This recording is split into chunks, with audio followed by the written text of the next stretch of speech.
What's up? It's Way Up with Angela Yee. I'm here. Jasmine Brand is here from the Jasmine Brand, and Black is here. How you doing? This is my first time interviewing you. Yeah. Yeah, Jasmine and I she was like, have you ever interviewed him before? Her. She's like, nope. And then also she told me you really don't do a lot of interviews like that. Yeah, So. but I'm happy that it happened this way. It's more intimate. Yeah, I'm glad too, because I actually am really a huge fan of yours. Like that song with Jesse Reyes Imported, that still is always on my playlist, like all the time. Yeah, me and Jesse make great music. And People even love y'all together. Even on her album, Yessie, you were like the only guest appearance. Yep, and we're working on a collab project right now. Nice. See, I knew that had to happen. Yep, we're working on it right now. That's amazing. You know what else I like about you too? You do a lot of collabs with women. Yep. In particular, is there like a reason for that, or? I mean, I just feel like they are killing things a little bit more than the guys are right now. So it's just more fun for me to step into that space and to occupy a feminine space and to have something like masculine to bring to it and bring like a little bit of balance. So I just like it because it feels good, and it's always just like stepping into somebody's oasis, and I get to like add a little touch to it. Yeah, like a Janae Echo Cash Page. We love her too. Yep, absolutely. Just everybody. And I also feel like you run the gamut of it's well-known artists, but then it's also up-and-coming artists who you work with. How do you decide, like, this is a person I want to work with? Most of the time, I like to base it off of friendship. So if I meet somebody and the vibe is right, then we end up making music together. But some of the times it's just a matter of like how it feels when I listen to it. If it doesn't really matter if you got 1 million or 10,000 like fans, as long as the music hits and as long as I feel like I can find my place in it, I like to jump on pretty much whatever speaks to me. So.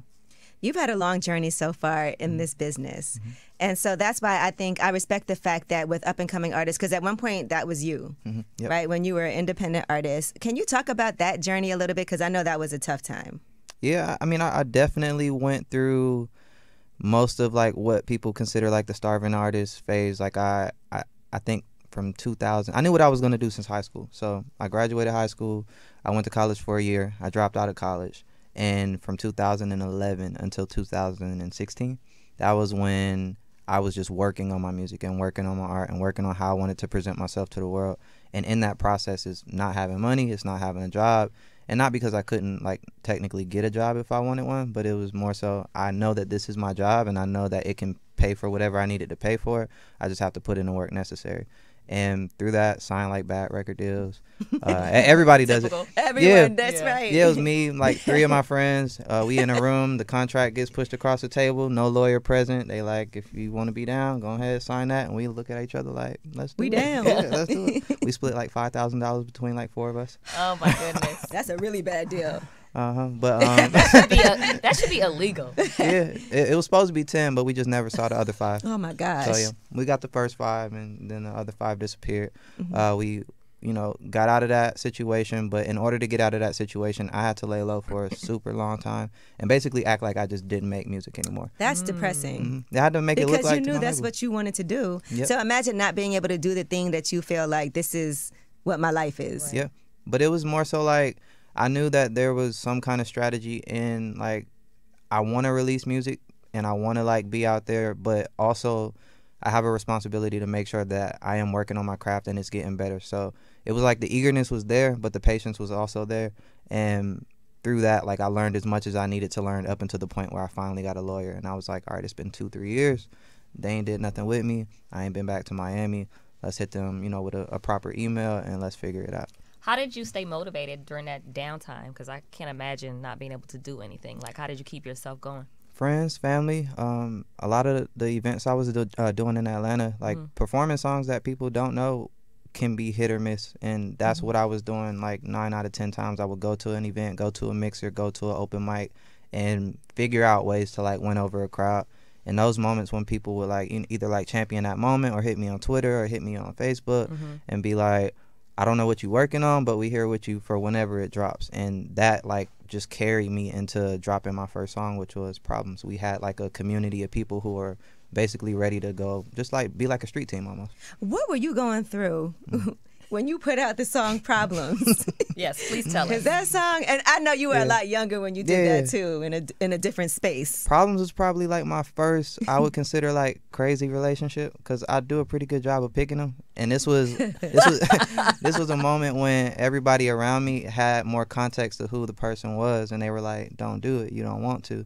And I was like, I can do whatever I want. Right. That makes you more do it. Yeah, it's right. like, I can, whatever the actual situation is, I can change it. I can make it to whatever I want it to be.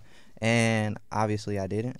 What define crazy? Because guys would be like, yeah, you know. For me, crazy is if I'm asleep in the middle of the night and I feel the covers get snatched off of me, and you in full argument mode, and I'm just laying there like, this doesn't happen to me. Like, I don't deal with people who don't have conversations like in a normal fashion. And I don't even know how you got in the house at that point either. Oh my Whoa, goodness! you didn't say that part. Yeah, you buried the That's like a horror lead. movie. Yeah, no, it's literally like, what time is it? How did you get here? Why are you snatching the covers off of me? What are you talking about? How did she get in? She was finding her way in a couple of times. I did finding her way. climb through a window once. See, So that's what I mean. Like, one time. There was After one that, I time when I like, had to like leave that exact crib because I knew she was on the way, based off of somebody like being like, "Yo, I just saw her at this event. She ran the red light. She pulling up." But the important question is, what did you do to set her off like that? I was starting to just break off the relationship, and not in like a crazy way. It was just me starting to see her patterns. Like, if you lose about 3 or 4 jobs in a row, and if you like, the motivation just wasn't there, and I'm starting to see what everybody else was talking about, and that just doesn't inspire me. So it just got to the part where I was like, I can't really do this no more, and I don't want to do this anymore. We can be cool, but we can't be in a relationship. And yeah, she didn't really take that too well. I can't imagine snatching the covers off somebody while they I can't sleep, imagine though. breaking into Yeah, your house. it was moments people would be texting me like, "Bro, she's at the back door. I can hear it." Like, oh my. Were you wearing pajamas at least? Or yeah, I mean, I wear my little night clothes and all that. I was, and the other thing is just like, that wasn't even my crib, so it's even more of a violation. It's like, this is my manager's house. Oh my goodness. Yeah, and you done got in some kind of way. But that resulted in a great song. A great song. A classic song. A great song. Yeah, no, I wouldn't take any of it back. I remember the night when I was like starting to make that song, and they were going out, and they were like, "Yo, you trying to go to the club?" And I'm like, "If y'all hear the first few bars of this song, then you know I'm not going anywhere." Yeah. Does that person know that they inspired Absolutely. that song? Yeah. Absolutely. Yeah, okay. For sure. And so what about the song Free then? Free was more so like me graduating from a different relationship, and not in like such a toxic way, but just me arriving at a point where the person I was with wasn't the person I wanted to be with anymore. It was like another chapter of it. But I was just like starting to shed just like old ways of like choosing the wrong person and for the wrong reasons, like having too much free time and being with somebody just because they might feel this need or feel this void. And Free was just me saying, all right, I'm kind of done with this cycle, because it's been like 3 times in a row. Now, you're from Baltimore, but you really were raised in Atlanta. When did you move to Atlanta? I was 4 years old. Okay, so that's really what you remember. So Atlanta's home. Yeah. I mean, I used to go back and forth to Baltimore every summer, but Atlanta definitely raised me. So. And you said you always knew this is what you wanted to do, but when you went to college, what were you going to college for? What was your intended major? Computer science was my major. I only did it because I was good with computers, but class was boring. It's no talking. It's no, like, it's just for like an hour. Computer science, my minor was psychology. I wanted to do like graphic design and computer animation at one point, but I was just really there filling up time, and I would go to the music room more than I would go to class, and then that started to fall apart, and then I just left and never came back. Do you remember the people that helped you early on, like during the time when you said you were doing performances and shows, when you couldn't really put out music like that? Who were some people that were really, because you do have great relationships with people, and so I don't know if they started then or once you were able to then sign a deal? No, honestly, like my management, they came in a little bit earlier. Like before we ever had paperwork, I knew about them, and by the time we sat down, I was getting out of my old deal, and I was super clear with them. I was just like, I don't really want to sign anything right now, but if y'all are willing to work with me and we can build like something on a relationship standpoint, then we can do whatever y'all want to do when it's time. And I got to live with my manager for over a year. Oh, that's nice.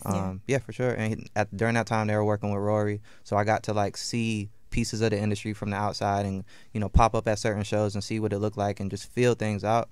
And yeah, they were like my biggest support system when it was really time to get down to work. But other than that, I would name people, but some of them people got cut off. So. Okay. All right. Well, It happens. Now, you also are a big advocate for mental health. I saw you had partnered up with Better Health and Better Help. Yep. Right? Better Help. Yep. All right. So can you talk to us about, and you did start doing therapy. So what made you come to that realization and want to also spread that message? The people important, well, not even the people, the person that's like the most important in my life, being like, you look like you got everything together to the people around you, but to me, you look like a mess.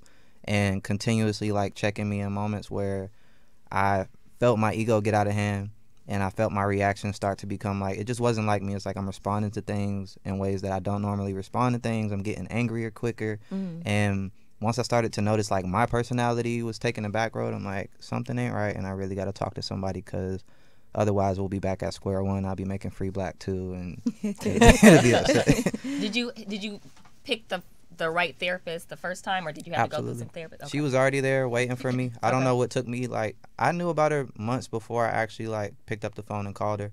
And like I said, I waited until the very last argument when things were like about to fall apart, and I just called her one day like, I guess we're supposed to be talking, and and it was funny because she had a session with one of my friends during that same exact time, and the bet was she's not gonna pick up because she got to do me in an hour, and I was like, if I call her right now, we gonna talk. That's a little toxic. Yeah, that's that ego right there. And there you go. And I called her, and we talked for at least like an hour. But yeah, she feels like every space that I needed for a therapist. Sometimes it feels like a sister. Sometimes it feels like an auntie, a mom. Sometimes it feels just like a friend. Sometimes she cuts me out. Sometimes she's like talking soft, letting me know, let it out. If you gotta cry, cry. If you want to laugh, laugh. If you said this, that ain't it. If you said this, then good job, stand on that. So I just needed like an outside perspective and somebody who wasn't biased or next to me in my life, because I had got to the point where not too many people around me were willing to check me. Ah, that's hard. Yeah. And sometimes you don't let people around you check you, too. I mean, it's a two-way street. It was interesting for me because like I feel like I'm super easy to the point where I'm down to have any conversation with anybody. I've always felt approachable, always like been cool, calm, but I've also always been like the leader to most of my friends. So when you like take that role, everybody else more so just wants to follow and not necessarily like overstep. So it took me a minute to realize that like y'all aren't saying as much as y'all can say, and I need people to have my back like all the time. How often do you talk to your therapist? We haven't had any sessions, truthfully, in a while. I see her still. Okay. We just did dinner like a month ago, but I've been good. Okay. I've been good. Yeah, they're like friends now. Yeah. I've been good. She comes to my shows. We go out for lunch. Nice. I'm going to her wedding in September, but yeah, it's like I see her when I need to see her. I talk to her when I need to talk to her. I'm pretty sure I'll get back on session soon, because just because I'm good doesn't mean I don't have to. It's still, it's still work always to be done. Yeah. But during that time, it was just, Hectic. it was mandatory. Yeah. And when it comes to music, too, sometimes people think that when life is not great is when artists make better music, right? Because you look at your past catalog and people are, and now it feels like you're in a better place. In a better place. Yeah. But I actually like the music now that you're in a better place. But sometimes fans like when people are going through heartbreak, they're going through tragedy. What do you think for you with the writing process? What's easier? I think that it is a million times easier to talk about heartbreak and to talk about who did you wrong and how you gonna get them back. I think honestly, like, that part of creation it's its own thing, and it's amazing, when you can utilize it for something that ends up changing your life. But for people to like almost fetish over it, it's like it's just not healthy. Right. It's not, because they act like you're not a human being too. Yeah, it's like, and when people say like, oh, I want that old black, or we want that free black, I'm like, why would you want me to go back to that place? Like, I gotta go through this. Yeah, it's like I don't want to go through that again. Like, if I make free black too, that'll honestly be the worst time.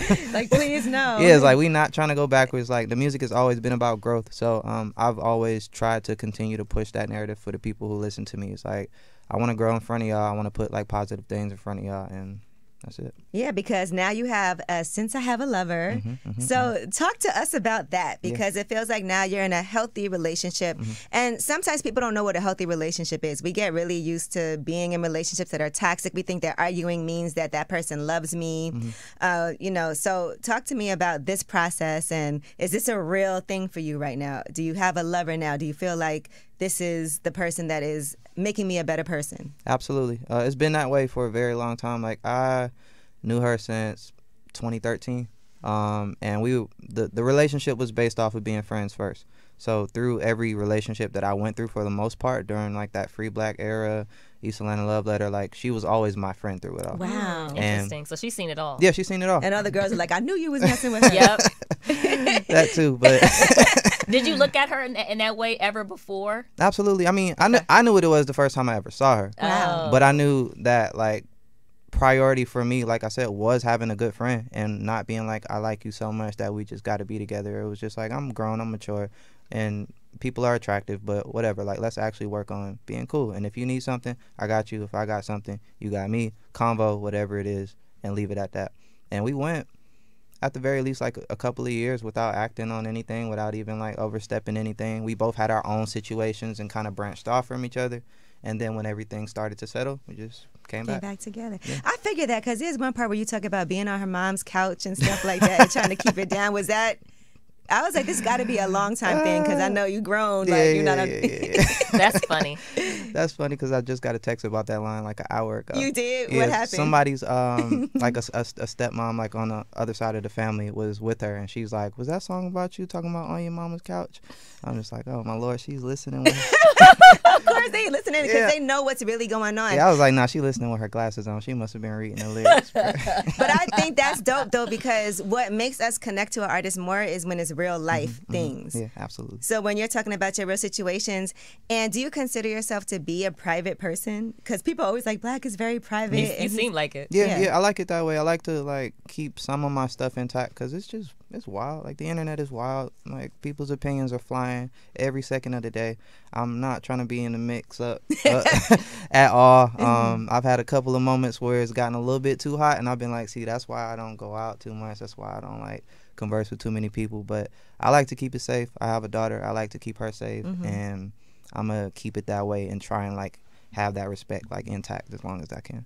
I was reading the comments on one of your videos, your recent video, and they were just talking about how unproblematic you are and how you just be minding your business and making your music. I'm glad they know. And I was just trying to think, like, I don't feel like we ever really did any stories about on like, the Jasmine I hope not. Sometimes people feel like they need a scandal, though, right? Because there's people who, and you do mention like a Krishan and Blueface, but you know, there's people who feel like things like that is what keeps them in the mix. No, there's been times where we've been on the road where it's almost gotten to that point, and I've been like, yo, we gotta tighten it up right now. Right. I remember one time we were in Denver, and there was somebody who was like infamous rapper Seeker.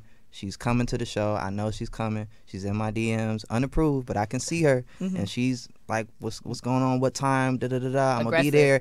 And I'm like, everybody, make sure she doesn't get in the show. Form a wall. Yeah, just I'm literally like we all agreeing like we gonna turn the other way. We're not gonna pay her no attention. And literally, I'm in sound check, and she is walking through the building, and I'm like, wow. What happened to forming a wall? And that's what I was like. I'm like, who slipped up? Like who didn't follow the rules? Somebody didn't follow the rules.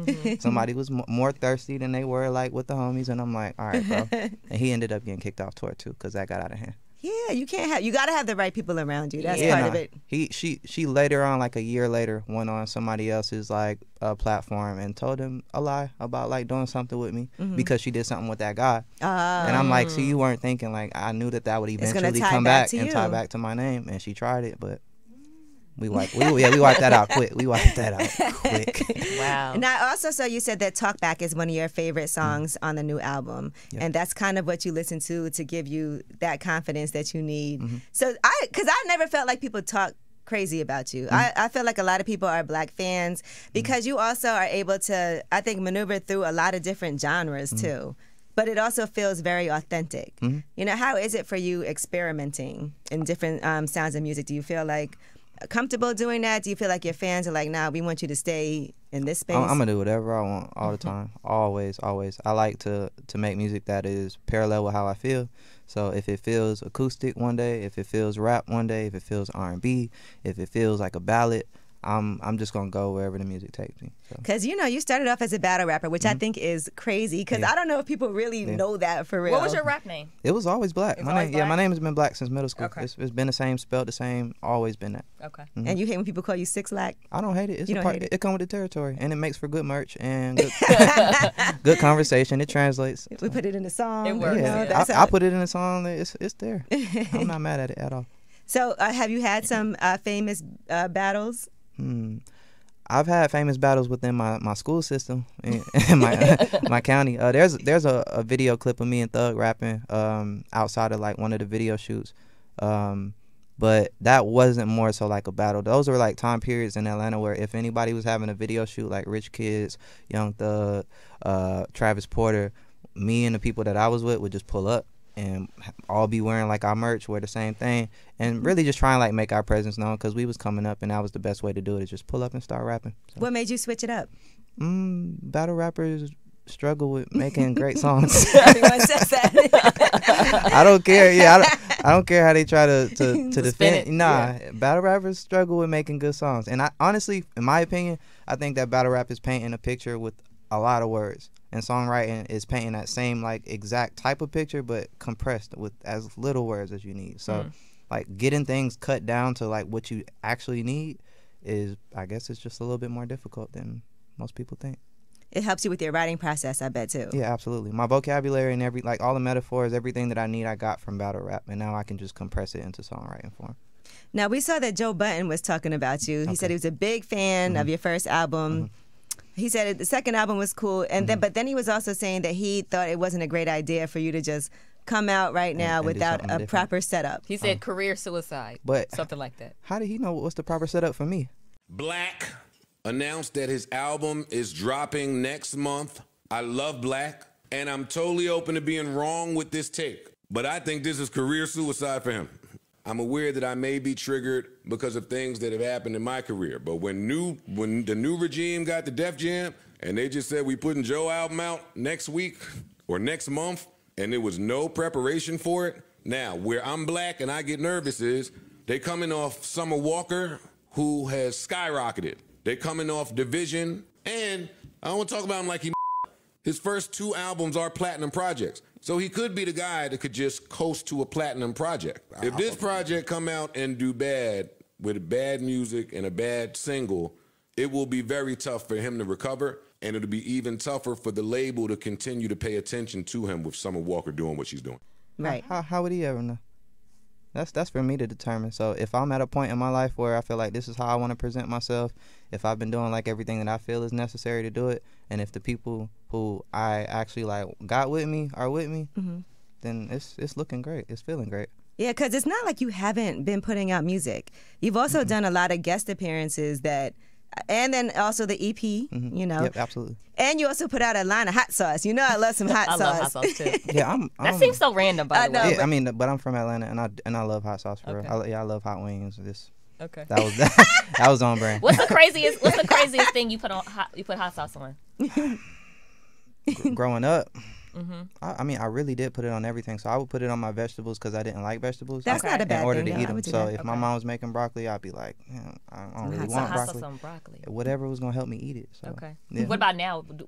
Now I've chilled out because my voice can't take that much. Okay. Gotcha. Yeah. And make sure you wash your hands really good after you have hot sauce because you don't want to get intimate with the woman. Yeah. And, okay. Because I know somebody that happened to. Wait, where are you going with that? Somewhere. You don't want to what?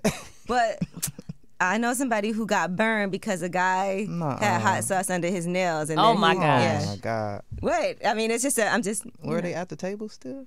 No, I think he just had, sometimes there's a little hot sauce. He must have been eating some wings. Remnants. It was still a little bit under his nail. Oh my goodness. Absolutely. Out of your new project, what was the hardest song for you to write? It's a little bit weird because it sounds like such an easy song, but Spirited Away on the project was a little bit difficult to finish. Okay. And only because I love the production of it so much that I didn't know how I wanted to approach it. So I had the beat, and I had maybe the first verse, and I sat with it for months. I even sent it to a couple of other people to help me out, and nothing was really clicking. And then in the last maybe like month of finishing up the project, that song finally came through and ended up. It was close to the original way that I had it. But that's a beautiful song. It's short though, right? Yeah, super short. Yeah. And yeah, it's really like that song I made Went out, had a little bit of mushrooms one night when I was in the studio. Okay, Angela. Yeah. And people used to be so shame you about mushrooms. Yeah. I've been doing mushrooms. All right, go ahead. No, you tell your story too. No, but I'm saying I've done it like since that was one thing, because I don't even really smoke weed that much or anything, but I do like shrooms, and I do feel like I like the fact that I don't feel anything afterward. Like when it goes through my system, I'm just fine afterward. Yep. No, for sure. And that was a night where I was watching the movie Spirited Away. I had a little bit to just like heighten the little creative process, and like I said, I got out that first portion of the song, and then I reached a stopping point where I was like, I don't know where I want to go next. And then my thoughts trailed off into something else, and then it just sat for a few months. Okay. And sometimes that's the best way. Yeah. And then you also redid Umi Says. I thought that was a beautiful rendition of that song, because that is a really classic song. It made me want to go back. It made me go back and listen to Mos Def's original version of that song. What did he say when he heard it? As long as I got the nod from him, I'm good. Yeah, He's good It's with hard to it. get that nod from Yasin Bey. As long as I got the nod from him, I'm good. I'm happy he liked it. I loved it. It was fun to make. / who EP, the new album, helped me produce that one, and it's a favorite. And during the pandemic, I know that you were dealing with a lot mentally too during that time, just seeing everything that was going on. So is that when you decided, like, I have to do things that make a change? I saw you said you felt like things maybe were a little bit shallow. Yeah, I mean, I think more than anything, like, everybody went through something during the pandemic. My version of it was really holding myself accountable and realizing that, I have this mission and I have like this idea of what I want to do for other people as far as like my music goes, but in order to do that, I have to do the work on myself, and I wasn't doing that work as much as I was claiming to do that work, or like making songs about doing that work. It's like talking about it but not really like living it as much as you can. So I had to, like I said, start therapy, get back into my routines, and really just like treat myself with respect in order to get to the point where I can be as creative as I want to be. How do you treat yourself with respect? What does that mean? Set a routine for yourself. Stick to it as much as you can. When you're inconsistent, don't be too hard on yourself. Just pick it back up. Okay. Have the hard conversations that you've been avoiding. Stop lying about small things. You got a list of wow. Okay. Those are do good lie things. about small things. Yeah. And honestly, for me, it's like I would make things they would feel so intense, but only because the buildup was just like irresponsible. It's like if I'm thinking about something that I don't want to talk about, it might live with me for a couple of days, and then on Wednesday I'm like, well, I got to do this today, so I'll say it on Friday, and then on Friday I'm like, well, I'm not feeling good today, so I'll say it on Monday, and then it ends up popping up on Tuesday in another way, and now it's not a conversation anymore, it's an argument. So right. I'm like, I can't keep allowing like things to just like fester and grow when I'm really just hyping it up more than it has to be hyped Right. up. It's a lot quicker sometimes when you just face things head on. Also, saying no to things too sometimes is very therapeutic. Absolutely. Because I be trying to do everything. Yeah, you don't say no enough. And sometimes I got to be like, all right, I got to be honest. I can't. Yeah. Do you have a problem saying no? It don't feel like it. It does not. No, not seem like it. I don't. What about to your daughter?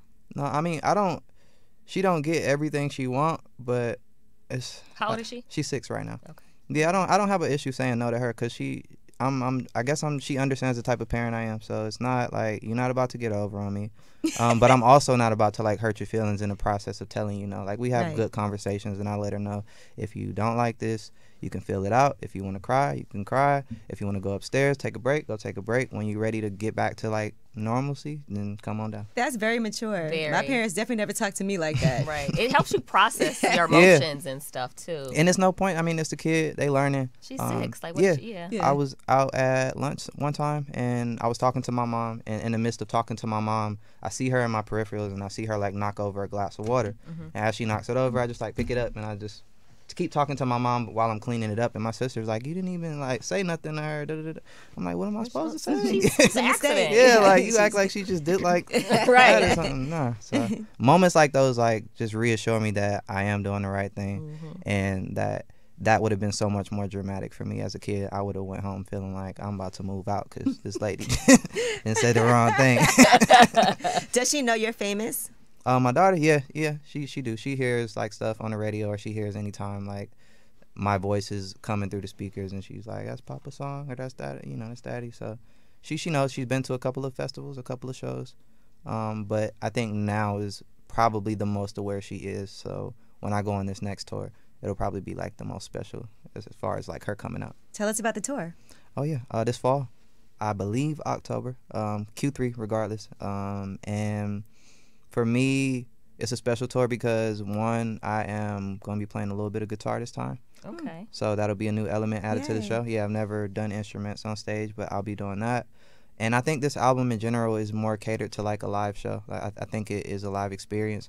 And in addition to like this album and what it is going to do for us on the road, it'll be a combination of Free Black, of East Atlanta Love Letter, and then get into the newest story. Yeah, Since I Have a Lover. What do you go ahead?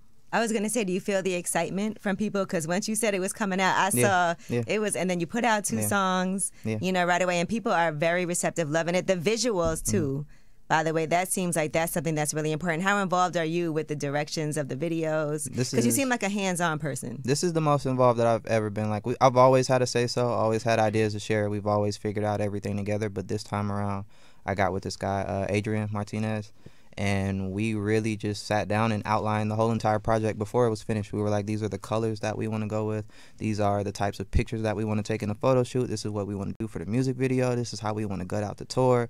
We outlined everything, put it on a mood board, had however many meetings that we had, and now we're at the part where we can actually see it, and it's like, we did that.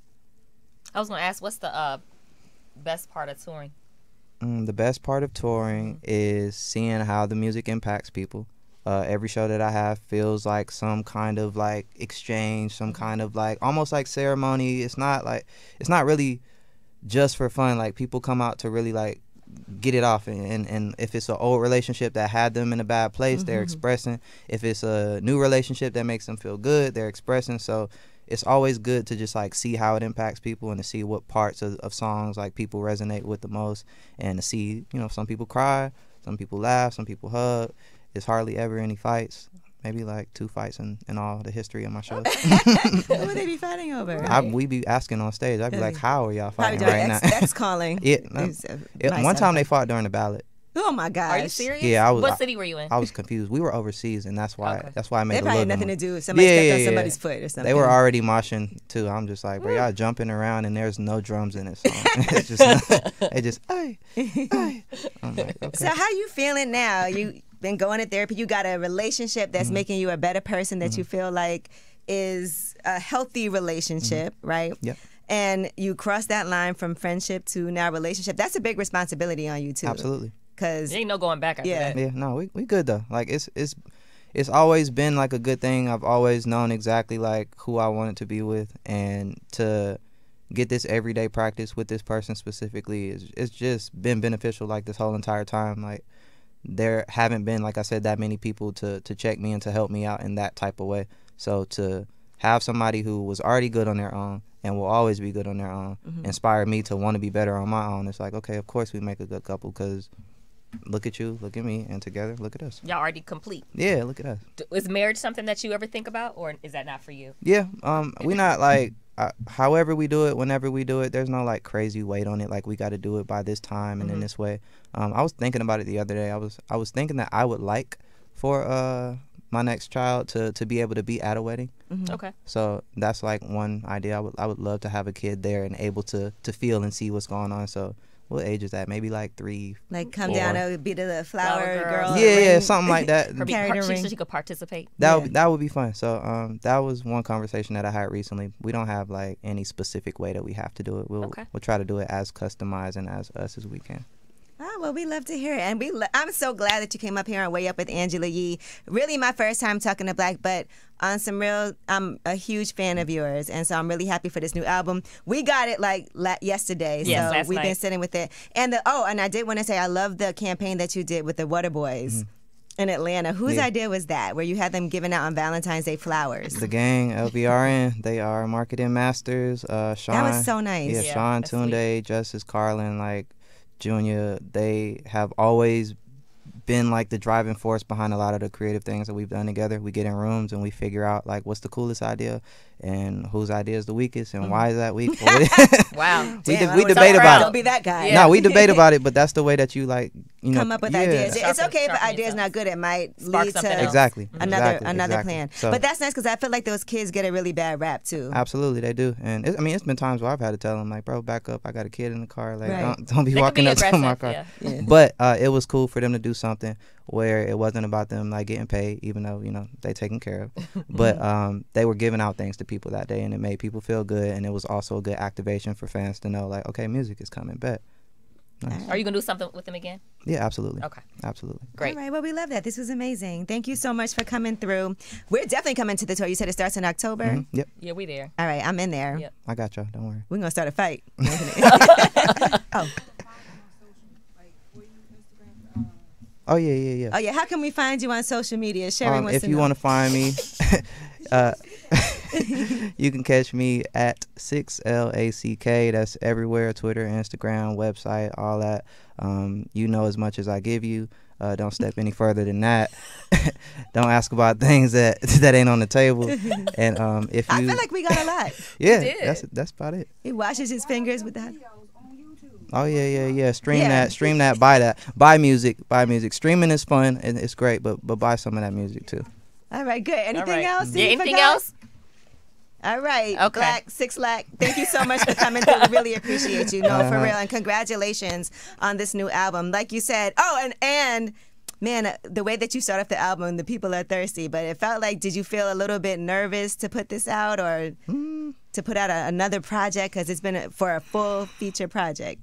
It was less like, I didn't feel like nerves. It was more just like I said, just a responsibility to myself to really speak to where I'm at in my journey, and for the album to be as honest and as current as it is for me. And getting to that point was a little bit difficult as far as like the creation process went. But as far as like the people who are waiting, I do feel like I've built a core who is understanding and patient enough to just be ready whenever I'm ready. All right, we ready. All right. Black, thank you so much. Thank you.